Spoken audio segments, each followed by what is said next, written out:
సంగారెడ్డి జిల్లా మంగళవారం స్థానిక కాంగ్రెస్ పార్టీ కార్యాలయంలో కాంగ్రెస్ పార్టీ పట్టణ అధ్యక్షులు మునిపల్లి సత్యనారాయణ, కాంగ్రెస్ పార్టీ నాయకులు విలేకరుల సమావేశంలో మాట్లాడారు.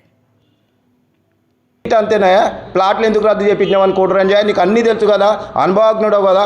మరి అక్బర్ హుసేన్ గారు కూడా ఆయన కూడా పెద్ద అనుభవజ్ఞుడు కదా. మరి అరే మా బీదలకు వస్తుండే మన సదాతిపేట పట్టణ ప్రజలకు ఏదైతే రాకుండా చేస్తున్నారో మరి ఆ రకంగా పద్ధతి కాదని చెప్పుకుని రాకొచ్చిందా. ప్రోటోకాల్ అని అంటే ఇది ప్రోటోకాల్ లెక్కనే. ఎందుకనంటే ఒక దాని రన్నింగ్లు ఉందంటే దాన్ని కొనసాగించాలి. రద్దు చేయించారు. మరి మీరు ఆ తప్పు చేసింది మేము అవును ప్లాట్ల జాగా పొజిషన్ లేకుండేనా, మీరు ఇప్పిస్తే రాకుండేనా, ఎందుకు ఇప్పించలేరు? మీరు మోసం చేయాలనుకున్నారు కనుక ఇది ఎన్నికల స్టంట్ కాదు. ఎన్నికలు వచ్చినప్పుడు ఎవరైనా ప్రతి విమర్శలు చేసుకుంటారు. వ్యక్తిగత విమర్శలు చేయకుండా జగ్గారెడ్డి సార్ గారి మీద ఏదైతే విమర్శలు చేస్తున్నారో ఒక్కసారి మీ మనస్ఫూర్తిగా నిజాయితీగా చేస్తున్నారా అనేది తెలుసుకోండి. అంతేగాని తప్పుడు ప్రచారాలు చేసేసి పబ్లిక్ను తప్పుదోవ పట్టించి మేము విమర్శిస్తే కరెక్టు, మేము చేస్తే కరెక్టు, మిగతా వాళ్ళకి ఇగో మాకు వాస్తవంగా చెప్తున్నా, మా గొల్ల కుర్మలకు లోన్లు ఇస్తామని చెప్పేసి పైసలు కట్టిపించారు. ఇప్పటికీ సెకండ్ బ్యాచ్ వాళ్ళకి ఇప్పుడు గొల్ల కుర్మల పైసలు రాలేవు, నాకు గొర్రెలు రాలేవు. మరి దాని గురించి చెప్పుండే మీ దగ్గర ఉన్న వాళ్ళు. ఇప్పుడు రన్నింగ్ ఎమ్మెల్యే ఉన్నారు కదా, మా గల్లీలోనే ఉన్నారు, కట్టిన వాళ్ళు కూడా వాళ్ళ పైసలు కూడా లేవు. మరి నియోజకవర్గం మొత్తంలో ఎంత ఉన్నారు, రాష్ట్రం మొత్తం అటువంటి అవుటి మీద మాట్లాడండి. రానవుడి గురించి మాట్లాడండి, సదాతిపేట అభివృద్ధి గురించి మాట్లాడండి. విమర్శలు ప్రతి విమర్శతో కంపల్సరీ ఉంటాయి. మీరు అన్నవంగానే ఇక్కడ వాళ్ళు ఏదో సపోర్ట్గా కూర్చోరు. మీరు ఒకటి అంటున్నారంటే వీళ్ళు ఒకటి అంటుంటారు. కనుక ఒక్కసారి ఆలోచన చేసుకోండి. ఏదో ఎంఆర్ఎఫ్ విషయంలో మాట్లాడిందంటే శివరాజ్ పాటిల్ గారు, అసలు ఎంఆర్ఎఫ్ గారికి పిలిపి వచ్చిందే నువ్వు, నేను చేస్తే నువ్వు వచ్చినావు కదా శివరాజ్ పాటిల్ గారు. జగ్గారెడ్డి సార్ను మేము పిలిపించినాం కానీ నువ్వే పిలిపించినావు. శివరాజ్ ఏడొచ్చినా ఎంఆర్ఎఫ్లో నీకు కాంట్రాక్టులు ఉన్నాయి, ఎంఆర్ఎఫ్లో నీకు సంబంధాలు ఉన్నాయి, ఎంఆర్ఎఫ్ జీఎంతో సంబంధాలు ఉన్నాయి. నువ్వేమన్నా వాడ వచ్చి ఫైట్ చేసినావా ఏమిటా, వాళ్ళని ఏమన్నా భయభ్రాంతులకు గురి చేసినావా ఏంట? జగ్గారెడ్డి సార్ వచ్చినాక అధికారంగా మేము గడబడి చేస్తున్నాము. అక్కడ కుద్దూస్ అనే కార్మికుడు చనిపోయినప్పుడు మేము పెద్ద ఎత్తున అక్కడ గడబడి చేస్తున్నాము. ఆ గడబడిలో నువ్వు ఆ జగ్గారెడ్డి సార్ ఎంబడి అక్కడ వచ్చి మీ రిటర్న్లో ఒక భాగమయ్యారు. జగ్గారెడ్డి సార్ ఆయన రావాలనుకుంటే గేట్ అనుకొని లోపలికి వస్తాడా స్థానిక ఎమ్మెల్యే, ఎట్లా రాడా? అంటే నువ్వు ఒక స్థానిక నాయకునికి నీకు గేట్ లోపల రానికే అంత సంబంధం ఉంది, కానీ ఆయన ఒక ఎమ్మెల్యేగా ఆయన రాలేడా? ఏం మాట్లాడుతున్నావో ఒకసారి ఏడుంటే ఆడ నీవే కరెక్ట్ అనుకోవడము. ఒక్కసారి విమర్శించే ముందు, పెద్దోళ్ళని విమర్శించే ముందు మన స్థాయి ఏముంది అనేది, నేను కూడా విమర్శించే స్థాయి కాదు, కానీ వాస్తవంగా మా సార్ని అన్నారు కనుక ఈరోజు నేను అంటున్నా, నా స్థాయి చాలా చిన్నది. మీ లెవెల్కు నేను అనే రకం కాదు. నువ్వు మున్సిపల్ చైర్మన్ చేసినావు, ఒక ఆయన కోటరంజయ్య కోఆప్షన్ మెంబర్, కౌన్సిలర్ 3 సార్లు చేసిండు, అక్బర్ హుసేన్ కోఆప్షన్ మెంబర్ చేసిండు, మైనార్టీ నాయకుడిగా ఉన్నారు. ఇక మిగతా వాళ్ళు ఇంకెవరెవరు విమర్శించే వాళ్ళందరికీ అందరికి సమాధానం చెప్పగలుగుతాం. పట్టణంలో ఎంత ఉన్నదో ఎంత జరుగుతుందో అవన్నీ తప్పులన్నీ ఎత్తి చూపించుకుందాముండా చెప్పుండి. మరి ఒకరికొకరు ఎత్తి చూపించుకుంటే మరి మొత్తము ఇదే రకంగా ఉంటుంది. మీ దగ్గర ఉన్న వాళ్ళే కరెక్ట్ కాదు, అందరు మా దగ్గర ఉన్న వాళ్ళు కరెక్టే ఉన్నారు. విమర్శకు ప్రతి విమర్శ ఉంటుంది. ఇది ఆలోచించి విమర్శ చేయండి అని చెప్పి కోరుకుంటున్నాను. జై కాంగ్రెస్ కాదా? మరి కాంగ్రెస్ గవర్నమెంట్లో ఇస్తుంటే నువ్వు అది ఎందుకు ఒక రోడ్ వేస్తుంటారు. ఇప్పుడు కాళేశ్వరం ప్రాజెక్టు తయారుగా ఏదైతే ఆగుతుందో దాన్ని ఎందుకు గట్టకొచ్చిర్రు అంటున్నారు. మరి ఇది అంతేనాయా ప్లాట్లు ఎందుకు రద్దు చేయించామని కోటరంజయ్య నీకు అన్నీ తెలుసు కదా, అనుభవజ్ఞుడు కదా. మరి అక్బర్ హుసేన్ గారు కూడా ఆయన కూడా పెద్ద అనుభవజ్ఞుడు కదా. మరి అరే మా బీదలకు వస్తుండే మన సదాతిపేట పట్టణ ప్రజలకు ఏదైతే రాకుండా చేస్తున్నారో మరి ఆ రకంగా పద్ధతి కాదని చెప్పుకుని రాకొచ్చిందా. ప్రోటోకాల్ అని అంటే ఇది ప్రోటోకాల్ లెక్కనే. ఎందుకనంటే ఒక దాని రన్నింగ్లు ఉందంటే దాన్ని కొనసాగించాలి. రద్దు చేయించారు. మరి మీరు ఆ తప్పు చేసింది మేము అవును ప్లాట్ల జాగా పొజిషన్ లేకుండేనా, మీరు ఇప్పిస్తే రాకుండేనా, ఎందుకు ఇప్పించలేరు? మీరు మోసం చేయాలనుకున్నారు కనుక ఇది ఎన్నికల స్టంట్ కాదు. ఎన్నికలు వచ్చినప్పుడు ఎవరైనా ప్రతి విమర్శలు చేసుకుంటారు. వ్యక్తిగత విమర్శలు చేయకుండా జగ్గారెడ్డి సార్ గారి మీద ఏదైతే విమర్శలు చేస్తున్నారో ఒక్కసారి మీ మనస్ఫూర్తిగా నిజాయితీగా చేస్తున్నారా అనేది తెలుసుకోండి. అంతేగాని తప్పుడు ప్రచారాలు చేసేసి పబ్లిక్ను తప్పుదోవ పట్టించి మేము విమర్శిస్తే కరెక్టు, మేము చేస్తే కరెక్టు, మిగతా వాళ్ళకి ఇగో మాకు వాస్తవంగా చెప్తున్నా, మా గొల్ల కుర్మలకు లోన్లు ఇస్తామని చెప్పేసి పైసలు కట్టిపించారు. ఇప్పటికీ సెకండ్ బ్యాచ్ వాళ్ళకి ఇప్పుడు గొల్ల కుర్మల పైసలు రాలేవు, నాకు గొర్రెలు రాలేవు. మరి దాని గురించి చెప్పుండే మీ దగ్గర ఉన్న వాళ్ళు. ఇప్పుడు రన్నింగ్ ఎమ్మెల్యే ఉన్నారు కదా, మా గల్లీలోనే ఉన్నారు, కట్టిన వాళ్ళు కూడా వాళ్ళ పైసలు కూడా లేవు. మరి నియోజకవర్గం మొత్తంలో ఎంత ఉన్నారు, రాష్ట్రం మొత్తం అటువంటి అవుటి మీద మాట్లాడండి. రానవుడి గురించి మాట్లాడండి, సదాతిపేట అభివృద్ధి గురించి మాట్లాడండి. విమర్శలు ప్రతి విమర్శతో కంపల్సరీ ఉంటాయి. మీరు అన్నవంగానే ఇక్కడ వాళ్ళు ఏదో సపోర్ట్గా కూర్చోరు. మీరు ఒకటి అంటున్నారంటే వీళ్ళు ఒకటి అంటుంటారు. కనుక ఒక్కసారి ఆలోచన చేసుకోండి. ఏదే ఎంఆర్ఎఫ్ విషయంలో మాట్లాడిందంటే శివరాజ్ పాటిల్ గారు, అసలు ఎంఆర్ఎఫ్ గారికి పిలిపి వచ్చిందే నువ్వు, నేను చేస్తే నువ్వు వచ్చినావు కదా శివరాజ్ పాటిల్ గారు. జగ్గారెడ్డి సార్ను మేము పిలిపించినాం కానీ నువ్వే పిలిపించినావు. శివరాజ్ ఏడొచ్చినా ఎంఆర్ఎఫ్లో నీకు కాంట్రాక్టులు ఉన్నాయి, ఎంఆర్ఎఫ్లో నీకు సంబంధాలు ఉన్నాయి, ఎంఆర్ఎఫ్ జీఎంతో సత్సంబంధాలు ఉన్నాయి. నువ్వేమన్నా ఆడ వచ్చి ఫైట్ చేసినావా ఏమిట? వాళ్ళని ఏమన్నా భయభ్రాంతులకు గురి చేసినావా ఏంట? జగ్గారెడ్డి సార్ వచ్చినాక అధికారికంగా మేము అప్పటికే మేము గడబడి చేస్తున్నాము. అక్కడ కుద్దూస్ అనే కార్మికుడు చనిపోయినప్పుడు మేము పెద్ద ఎత్తున అక్కడ గడబడి చేస్తున్నాము. ఆ గడబడిలో నువ్వు ఇట జగ్గారెడ్డి సార్ ఎంబడి అక్కడ వచ్చేసినావు. వచ్చి మీ రిటర్న్లో ఒక భాగమయ్యారు. జగ్గారెడ్డి సార్ ఆయన రావాలనుకుంటే గేట్ అనుకొని లోపలికి వస్తాడా స్థానిక ఎమ్మెల్యే? ఎట్లా రాడా? అంటే నీకంత నువ్వు ఒక స్థానిక నాయకునికి నీ గేట్ లోపల రానికే అంత సంబంధం ఉంది, కానీ ఆయన ఒక ఎమ్మెల్యేగా ఆయన రాలేడా? ఏం మాట్లాడుతున్నావో ఒకసారి ఏడుంటే ఆడ నీవే కరెక్ట్ అనుకోవడము.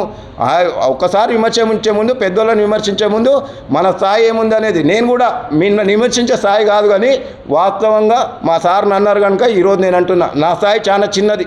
మీ లెవెల్కు నేను అనే రకం కాదు. నువ్వు మున్సిపల్ చైర్మన్ చేసినావు, ఒక ఆయన కోటరంజా కోఆప్షన్ మెంబర్, కౌన్సిలర్ 3 సార్లు చేసిండు, అక్బర్ హుసేన్ కోఆప్షన్ మెంబర్ చేసిండు, మైనార్టీ నాయకుడిగా ఉన్నారు. ఇక మిగతా వాళ్ళు ఇంకెవరెవరు విమర్శించే వాళ్ళందరికీ అందరికి సమాధానం చెప్పగలుగుతాం. పట్టణంలో ఎంత ఉన్నదో ఎంత జరుగుతుందో అవన్నీ తప్పులన్నీ ఎత్తి చూపించుకుందాముండా చెప్పుండి. మరి ఒకరికొకరు ఎత్తి చూపించుకుంటే మరి మొత్తము ఇదే రకంగా ఉంటుంది. మీ దగ్గర ఉన్న వాళ్ళే కరెక్ట్ కాదు, అందరు మా దగ్గర ఉన్న వాళ్ళు కరెక్టే ఉన్నారు. విమర్శకు ప్రతి విమర్శ ఉంటుంది. ఇది ఆలోచించి విమర్శ చేయండి అని చెప్పి కోరుకుంటున్నాను. జై కాంగ్రెస్. రూపాయలు ఇవ్వడం జరుగుతుంది. సన్న బియ్యం ఇవ్వడం జరుగుతుంది. రేషన్ కార్డు 10 సంవత్సరాల నుంచి సిగ్గుచరం ఉండాలి చెప్పుకోవడానికి. కాంగ్రెస్ ప్రభుత్వం వచ్చిన తర్వాత రేవంత్ రెడ్డి గారి నాయకత్వంలో ప్రతి నిరుపేదకు సన్న బియ్యము, అదేవిధంగా రేషన్ కార్డు, రైతు బంధు, ఇప్పుడు రాబోయే కాలంలో ప్రతి ఒక్కటి ఉచిత bus, gas cylinder, current free. ఇవన్నీ అబద్ధమా? 10 ఏళ్లలో కూడా ఒక్కదానికి పిల్లలు పుట్టిన పిల్లలు రేషన్ కార్డు ఎవరు లేదు. దయచేసి మానుకోండి. మీకంటే ఎక్కువ మాట్లాడతాం. అధికారం ఉందని మాట్లాడుకొచ్చా మేము, మాకు అది దాంతో లేదు. ప్రజలతో మమేకమై ప్రతి వాళ్ళలో ప్రతి ఒక్క కార్యకర్త ఇందిరమ్మ ఇల్లు, ఇందిరమ్మ కమిటీ మాకుంది. పార్టీలకు అతీతంగా, కుల మతాలకు అతీతంగా చేసే బాధ్యత మాది, మా నాయకుడిని. కనుక దయచేసి టీఆర్ఎస్ నాయకులకు మీరు కౌంటర్ చేయండి, సంతోషం. మీ నోరు బాధించుకుంటే మరి నాకు అర్థం కాకొచ్చింది.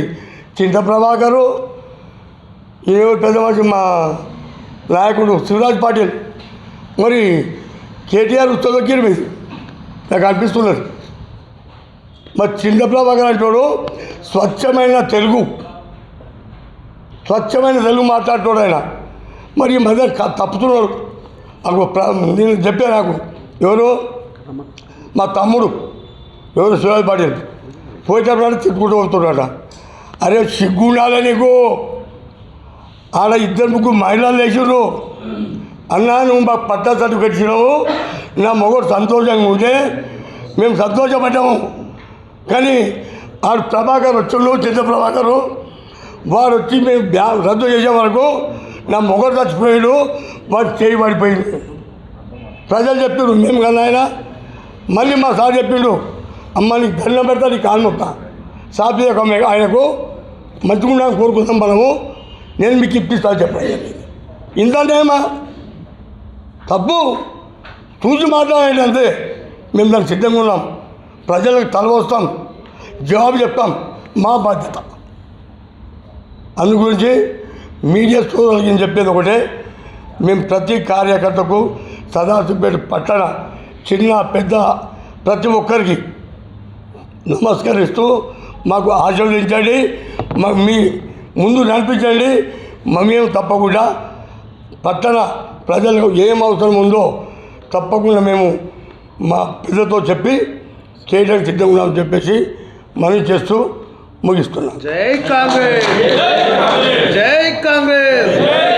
పట్టణంలో కాంగ్రెస్ పార్టీ ఆఫీసులో ఏదైతే విలేకరుల సమావేశం ఏర్పాటు చేయడం జరిగిందో, దీని ముఖ్య ఉద్దేశం దాసిపేట్ పట్టణంలో సిద్ధాపూర్లో ఏదైతే నిరుపేదలు ఇండ్లు లేని నిరుపేదల గురించి మా పార్టీ వర్కింగ్ ప్రెసిడెంట్ మాజీ శాసనసభ్యుడు జగ్గారెడ్డి గారు ఏదైతే ఇండ్ల పట్టాలు ఇచ్చిర్రో దానికి గతంలో క్యాన్సిల్ చేసింది బీఆర్ఎస్ పార్టీ నాయకులు స్థానిక ఎమ్మెల్యే చింతా ప్రభాకర్ గారు.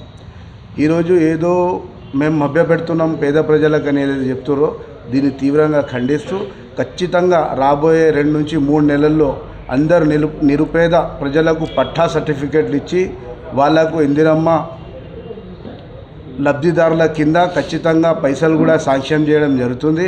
ఎందుకంటే టీఆర్ఎస్ వాళ్ళు ప్రతిదీ రాజకీయంగానే చూస్తారు. ఎప్పుడు ఏ పార్టీలో ఉంటారో తెలియని వాళ్ళు కూడా జగ్గారెడ్డి గారిని విమర్శిస్తున్నారు అంటే సిగ్గుచేటు. ఎవరైతే జగ్గారెడ్డి గారిని విమర్శిస్తారో వాళ్ళు జగ్గారెడ్డి దగ్గర ఎన్నిసార్లు ఉన్నారు, ఎన్ని పార్టీలు మారారు, అది అందరు సదాశివపేట పట్టాల ప్రజలకు తెలుసు, అందరికీ తెలుసు.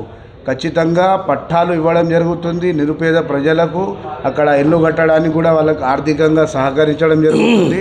అందు గురించి ఎలాంటి వ్యాఖ్యలు జగ్గారెడ్డి గారి గురించి మీరు చేస్తే ఖచ్చితంగా మీపైనే పబ్లిక్ విశ్వాసం పోతుంది. ఖచ్చితంగా ఆడ పట్టాలు ఇవ్వడం జరుగుతుంది.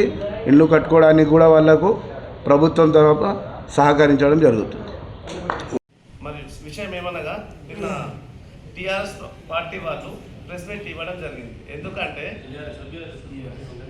ఎందుకంటే ఇప్పుడు జగ్గారెడ్డి మా తూర్పు జయప్రకాష్ రెడ్డి మా అన్నగారు నిరుపేదలకు ఇల్లు ఇద్దామని జాగ్రత్త గురించి మాట్లాడడం జరిగింది. దాని విషయంలో వీళ్ళు కౌంటర్ ఇచ్చారు.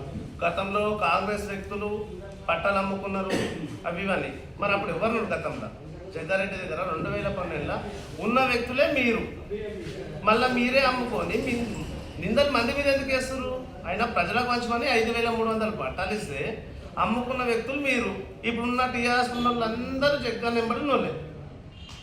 మీరే తప్పు చేసి మీరే అది చేసి మంది మీద నిందలు ఎందుకు వేస్తారు మీరు? మేము కంపల్సరీ అన్ని పథకాలు ఇచ్చినాం. రేషన్ కార్డు ఇచ్చినాం, సన్న బియ్యం ఇచ్చినాం, ఉచిత కరెంట్ ఇచ్చినాం, రైతు బంధు రుణమాఫీ ఒకటేసారి చేసినాం. కంపల్సరీ ఇందిరమ్మ ఇల్లు 5 లక్షల రూపాయలు కొట్టించినాం. కావాల్సింది అనుకోలేదు. ఈ ఇల్లు కూడా పట్టాలు కూడా సిరి 3-4 నెలలు కంపల్సరీ నిరుపేదలకు కంపల్సరీ ఫస్ట్ విడత ఇక్కడ ఇస్తాం, సెకండ్ విడత వెంకటాపురం సైడ్ ఇస్తాం. కంపల్సరీ మీ లెక్క బోకస్ మాటలు బోకస్ లెక్క మాకు అలవాట్లేదు, మాకు రాదు. మా జగ్గాన్ని ఒక మాట ఇచ్చినాకో దానికి తిరుగుంటుంది. కంపల్సరీ ఇవ్వడం జరుగుతుంది. మరిన్ని అప్డేట్స్ కోసం మా ఛానల్ని సబ్స్క్రైబ్ చేయండి.